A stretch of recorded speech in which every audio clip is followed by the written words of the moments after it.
We want to support the elections and the electoral process. And we also want to discuss with the government, how we go about it, again, in all full transparency.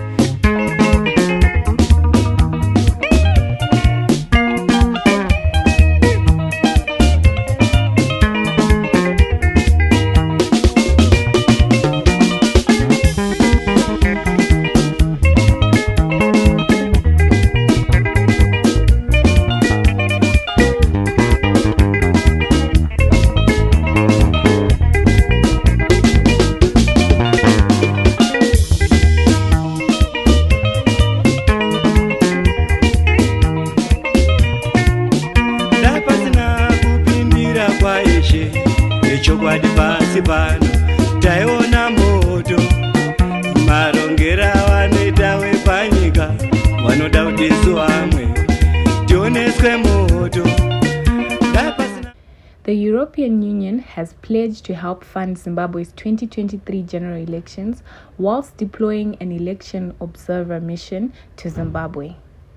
Newly appointed EU Ambassador of Zimbabwe, Jobs von Kirchmann, told journalists soon after presenting credentials to President Emmerson Mnangagwa at State House this morning that his mission was ready to lend help in ensuring the polls were peaceful.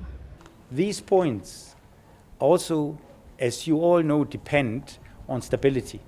And I think we stand ready also to accompany the country in peaceful elections.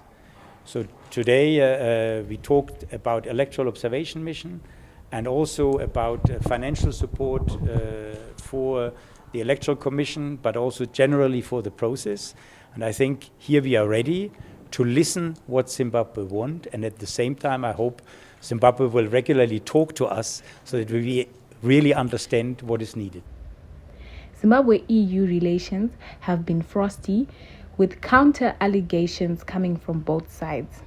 Zimbabwe authorities have accused the EU of meddling in its internal affairs and funding regime change agendas through non-governmental organizations. On the other hand, Europe has accused the Harare regime of violation of human rights, corruption, and sponsoring violent polls.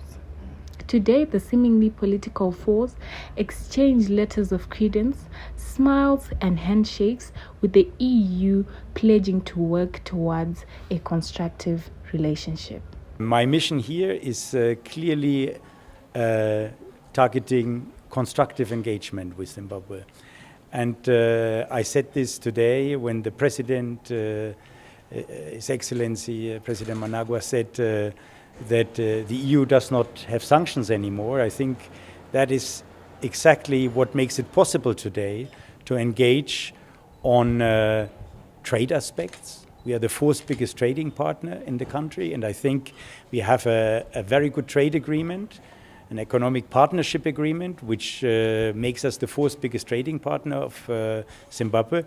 I believe we can do more in the coming years, so that is one of the aspects I would like to tackle. The second one is investment.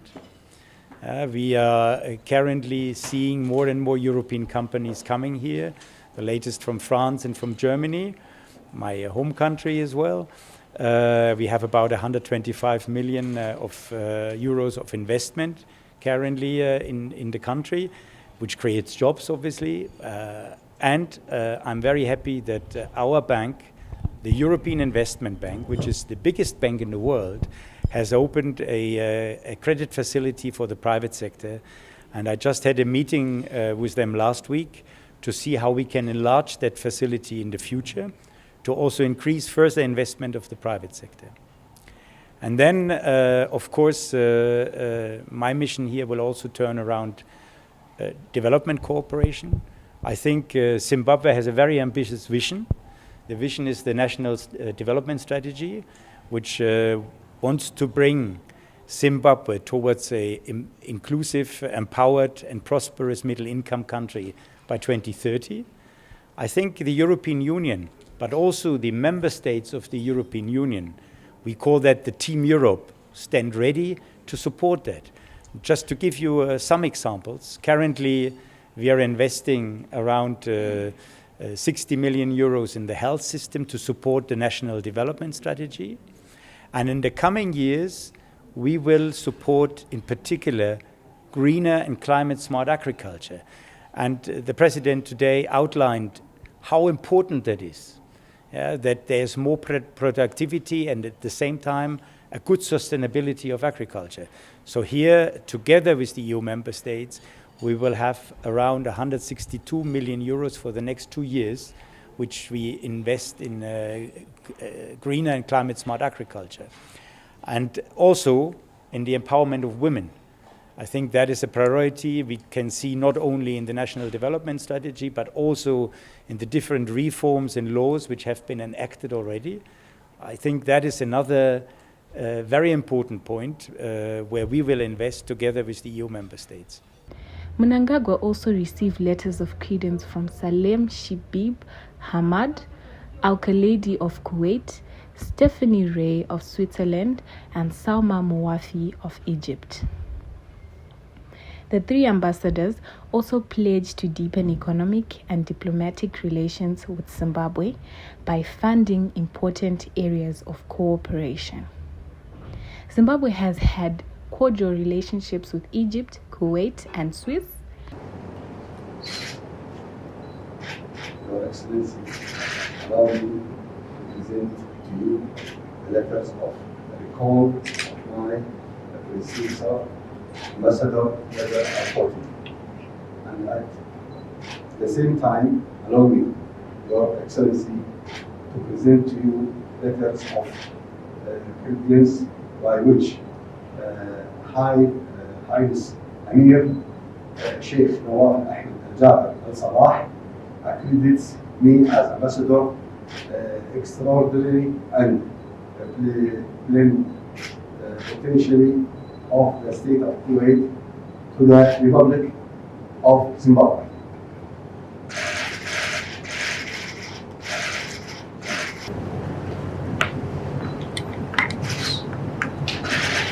Your Excellency, allow me to present to you the letters of recall of my predecessor, Ambassador Reengagement, and at the same time, Your Excellency, present to you letters of credence by which the Swiss Federal Council accredits me as Ambassador extraordinary with the credential of the Swiss Confederation to the Republic of Zimbabwe.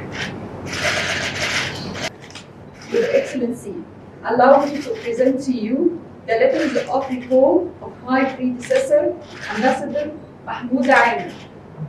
And at the same time, allow me, Your Excellency, to present to you letters of credence by which His Excellency President Abdel Fattah al-Sisi accredits me as Ambassador Extraordinary and Plenipotentiary of the Arab Republic of Egypt to the Republic of Zimbabwe.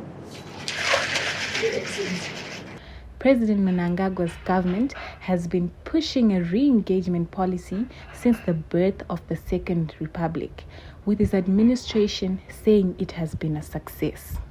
However, some political critics say the policy has not recorded any serious impact as the Harare regime has not departed from the deeds of the regime of the ousted late President Robert Mugabe. Reporting for HSTV News, Lady Gomera, State House, Harare.